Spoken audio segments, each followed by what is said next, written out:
This is the Tree of Life, Season 7, Chapter 2. In this episode, we will be summarizing some conclusory thoughts arising out of the last episode in relation to symmetry breaking. To start out, in the past few episodes, we have talked about how direct ground experiences are bifurcated, which is to say they are symmetrical, each reciprocal opposite resting on top of the other.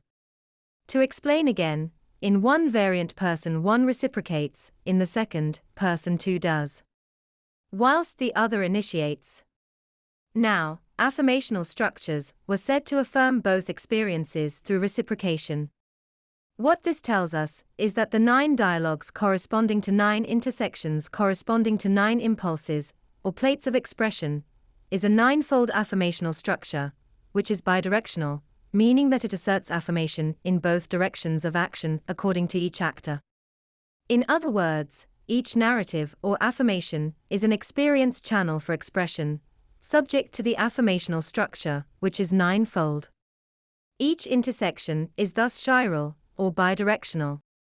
Second, since we saw that nonlinearity is experienced from the perspective of an actor within a dissonant space, we can see that nonlinearity represents the chiral pairing corresponding to the negated experience. In other words, bringing someone into nonlinearity involves the compelling of affirmation, through displacement resulting in substitution. We can see thus that symmetry restoration is possible in a vacuum, that is, nonlinearity is equated to the vacuum space between a concealed space and the conjoined consensuality. Likewise, the dissonant space is a lower energy state than the highly disordered, highly entropic state of reciprocal symmetry. To return to our example of the 9 doors in a room. If you imagine that those 9 doors are created by a structure that is linked together by that structure, such that affirmation of one is affirmation for all, then we can see that the unity of those paths, through each door, is associated with the chirality of the conjoined consensuality.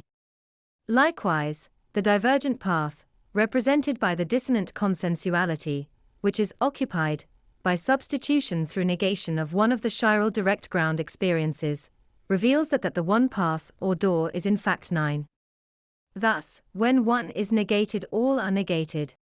Finally, quantum tunneling represents the passage of a particle from a higher energy state to a lower energy state.